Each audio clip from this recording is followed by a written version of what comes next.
magnifique.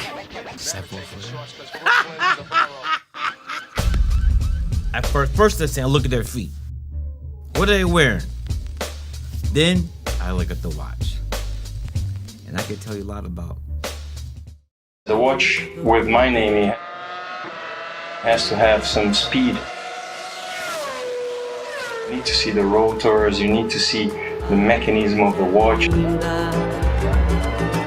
I saw that the watch was done in Switzerland, a small company with a lot of high-skilled people and with a lot of passion.